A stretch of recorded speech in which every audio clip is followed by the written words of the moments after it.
ہم نے ایک بڑا عجیب واقعہ دیکھا کہ ایک صاحب دلہے میاں رو رہے ہیں کہ میں نے تو گاڑی مانگی نہیں تھی، آپ نے کیوں دے دی؟ اب ایک ہفتے بعد پتہ لگا یہ بدبخت بھکاری اس لیے رو رہا تھا کہ گاڑی بڑی مانگی تھی، چھوٹی دے دی انہوں نے۔ اس لیے شادیاں نہیں کر رہے کہ جی 4 چکے والی مل جائے تو پھر شادی کریں گے، 2 والی مل جائے۔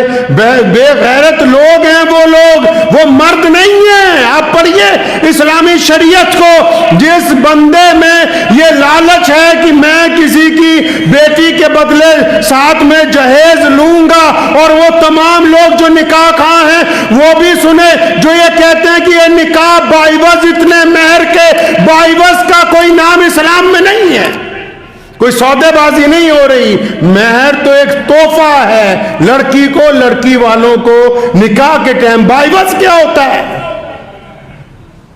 باعوض کا مطلب تو یہ کہ سودا کر دیا گیا۔ کس بات کا سودا ہے؟ کیا ایک چھوٹی سی معمولی رقم کے ڈر سے زندگی گزاری جا سکتی ہے؟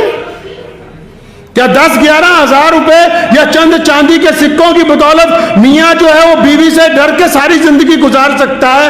ارے میاں صاحب، یہ صرف ٹوکن آف لو جس کو بولتے ہیں، محبت کی ایک علامت کہ جی اتنا مہر دے رہے ہیں۔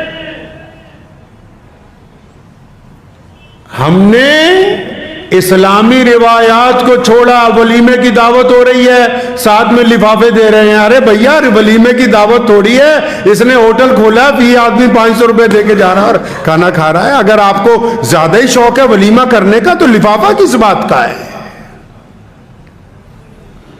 چھوارے لے کے آ رہے ہیں لڑکے والے میں، ہم دیکھتے ہیں شادیوں میں چھواروں کا تھیلا اٹھائے لا رہے ہیں۔ اللہ کے بندے، جس لڑکی کے باپ نے تمہیں بہترین قورمے، بریانیاں، سارا کچھ کھلوا رہا ہے، وہ چھوارے نہیں کھلا سکتا ہے تمہیں؟ کیا تماشبی نہیں ہے یہ؟ کہاں لکھا ہے شریعت میں کہ طے کرو کہ فلاں سامان چاہیے، فلاں سامان چاہیے؟ اجی ہم تو منع کر رہے ہیں۔ کس انداز سے منع کر رہے ہیں؟ عورتوں نے عورتوں کا جینا حرام کر رکھا ہے معاشرے میں۔ آپ دیکھیں کوئی نکاح ہونے والا ہو، کوئی پاس ہی نہیں کہ محمد رسول اللہ صلی اللہ علیہ وسلم کیسا نکاح چاہتے ہیں۔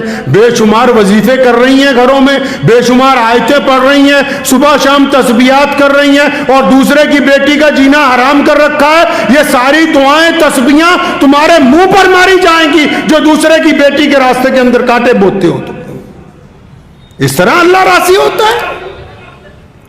ایسے خدا کی رضامندی حاصل کی جاتی ہے کہ جی چاہیے نہیں، دہیز نہیں چاہیے، اور تبھی زبان میں بچولیوں کو کہیں گے فلاں چیز بھی آ جائے، فلاں چیز بھی آ جائے، فلاں چیز بھی آ جائے۔ شریعت مطہرہ میں لکھا ہے کہ وہ بندہ مرد ہی نہیں ہے۔ مرد تو وہ ہوتا ہے جو اپنی قوت بازو کے زیور کے ساتھ اپنی بیوی کو چند کپڑوں میں اپنے گھر لاتا ہے اور پھر خوشگوار زندگی اس کے ساتھ گزارتا ہے، جس کو بیوی کے ماں باپ سے ساری زندگی امیدیں لگا کے رکھی ہوں۔ وہ مرد تھوڑی ہے، وہ تو پرلے درجے کا بے ایمان ہے، اور جو بے ایمان لوگ ہوں ان کے ساتھ رشتہ داری کرنا جائز نہیں ہے۔ بے ایمانوں کے ساتھ، لالچیوں کے ساتھ، ٹھگوں کے ساتھ اپنی بیٹی بیاہنا جائز نہیں ہے۔ کہاں کہتے ہیں شریعت میں؟ اگر تمہیں پتا کہ فلاں مال میں کھوٹ ہے، کبھی خریدتے بازار میں اس مال کو جب پتا ہے کہ سامنے والے بے ایمانی کا اظہار کر رہے ہیں؟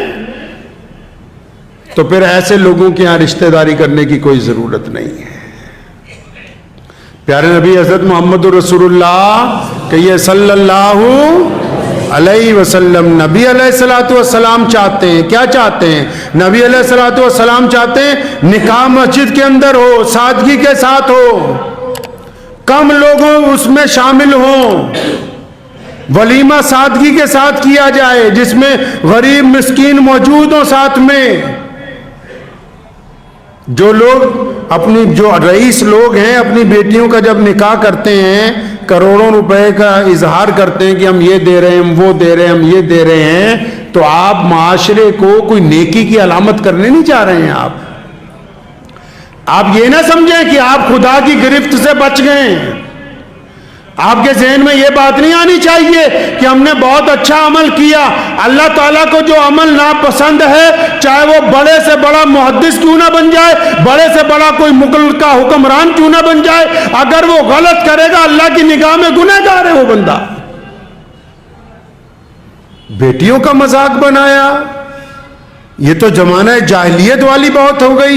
نبی اکرم صلی اللہ علیہ وسلم سے پہلے بیٹی کا احترام نہیں تھا. محمد رسول اللہ نے فرمایا بیٹی اللہ کی رحمت ہے. محمد رسول اللہ نے فرمایا جس کے بیٹیاں ہوں گی، فرمایا قیامت والے دن وہ میرے ساتھ ہوگا. محمد رسول اللہ نے کہا کہ بیٹی کی عزت احترام کرنا چاہیے. رسول اللہ نے یہاں تک کہا کہ جنگ کے موقع پر جب دشمن کی بیٹی کو پیش کیا گیا، نبی علیہ السلام نے اپنی رحمت والی چادر اس بیٹی کے سر پر رکھی. کسی نے کہا یا رسول اللہ یہ دشمن کی بیٹی ہے. فرمایا خبردار چپ ہو جاؤ، بیٹی صرف بیٹی ہوتی ہے، خواہ وہ دشمن کی ہو یا اپنی ہو، بیٹی کو صرف بیٹی سمجھنا چاہیے. تو وہ کون لوگ ہیں بھائی؟ بتاؤ تو صحیح مسلمانوں، وہ کون لوگ ہیں یہ جو بڑے بڑے ولیموں میں دعوتوں میں بیٹیوں کے اوپر اتنا بوجھ ڈالتے ہیں؟ یہ جو لنگوروں کی پوری فوج لے کے جاتے ہیں ساتھ میں بارات میں. بارات کس کو کہتے ہیں پتہ ہے؟ ہمارے یہاں لفظ ہے جانج ہندی کی ہے. پرانے سمے چ جانا پہنتا سی نا دوسرے پنڈ کڑی بیان لئی، دہیز بھی لے آنا، سامان بھی لے آنا، اگلے دی کڑی بھی لے آنی. جنگل چ آنا تے ڈاکو لٹ لیندے سی، تاں پھر جنج دا رواج پایا بھی جنگل چ لنگنا بندے کٹھے کر لو تاکہ ڈاکوؤں تو مال بچ جاوے. شریعت نے تو نہیں کہا کہ تم ایک بہت بڑے لشکر کو لے کے کسی کی بیٹی کے گھر چلے جاؤ. اسلام میں تو یہ روایتیں نہیں ڈالی. اسلام نے کہا لوگوں کے لیے آسانیاں پیدا کرو، مشکل پیدا نہ کرو. اچھا آپ کیا سمجھتے ہیں کہ آپ اگر کسی بیٹی کے باپ کو تنگ کر کے یہ اس کے اوپر اپنا عزاداری ڈال کے اس سے مال کھینچ کے دولت کھینچ کے آپ دوسرے کی بیٹی کے باپ کو پریشان کر کے شادی کریں گے تو آپ کیا سوچتے ہیں کہ آپ کی بیٹی خوش رہے گی جس گھر کے اندر اس کو بھیجو گے؟ جیسا بیجو گے ویسا نکلے گا. ایک بزرگ تھے، ان کو ایک صاحب نے آ کے کہا، بے ایمان لوگ ہوتے ہیں نا معاشرے میں، ایک صاحب نے آ کے کہا ان کی بیٹی کا نکاح ہوا تھا. کہنے لگا میاں جہاں تم نے اپنی بیٹی کی شادی کی ہے نا، آپ کے داماد نے اب تمہاری بیٹی کے چہرے پہ تھپڑ مارا ہے. فرمایا نہیں تو جھوٹ بولتا ہے. فرمایا جھوٹ بول رہے ہو تم. تو کہ تم اتنے یقین سے کیسے کہتے ہو؟ کہنے لگے کہ میرے گھر میں جس کی بیٹی ہے، جس کو میں بیاہ کے لایا، جو میری بیوی ہے، میں نے ساری زندگی اپنی بیوی کے چہرے پر تھپڑ نہیں مارا، اور جس نے اپنی بیوی کے چہرے پر کبھی تھپڑ نہ مارا ہو ہی نہیں سکتا کہ اس کا داماد اس کی بیٹی کے چہرے پر تھپڑ مار دے. جو دوسروں کی بیٹیوں کا احترام کرتے ہو، ان کی بیٹیوں کے راستے کے اندر رکاوٹ نہیں آتی. جو سارا دن دوسرے کی بیٹیوں کو تنگ کریں اور اپنی بیٹی کے لیے دعائیں مانگتے رہیں، ان کی بیٹیوں تک بھی سکون پہنچنے والا ہے نہیں ہے، سکون پہنچنے والا نہیں ہے. میاں صاحب اس بیماری کو کم نہیں کرنا، اس کی جڑ کاٹنی پڑے گی. رسول اللہ صلی اللہ علیہ وسلم سے کہیں ثابت نہیں کہ 1,000 لوگ دعوتوں میں جائیں اور اس طرح دعوت میں کھانا کھاتے ہیں. کبھی اپنے گھر میں ایک لقمہ چھوڑا ہے؟ کسی باپ نے اپنی ساری زندگی کی کمائی سے اپنی بیٹی کی رخصتی کے وقت کھانا کھلاتا ہے، اور یہ جتنے دعوت اڑانے کے لیے جاتے ہیں 10-10 پلیٹوں میں سامان کھانے کا چھوڑ کے آتے ہیں. تم کیا سمجھتے ہو کہ اللہ کی طرف سے پکڑ نہیں آئے گی؟ یہ جو رزق خراب کرتے ہو، کوڑے کے اندر ڈالتے ہو. محمد رسول اللہ صلی اللہ علیہ وسلم چلے جا رہے، راستے میں کھجور گری ہوئی ہے، اٹھایا، صاف کی، کھایا. فرمایا یہ رزق ہے، یہ روٹی ہے. اور جو قومیں، جو لوگ، جو معاشرہ رزق کی عزت نہیں کرتا، اللہ تعالیٰ ان سے رزق واپس لے لیتا ہے. پھر کٹورا مانگ کے لے کے مانگتے پھرتے ہیں سڑکوں کے اندر، گلیوں کے اندر.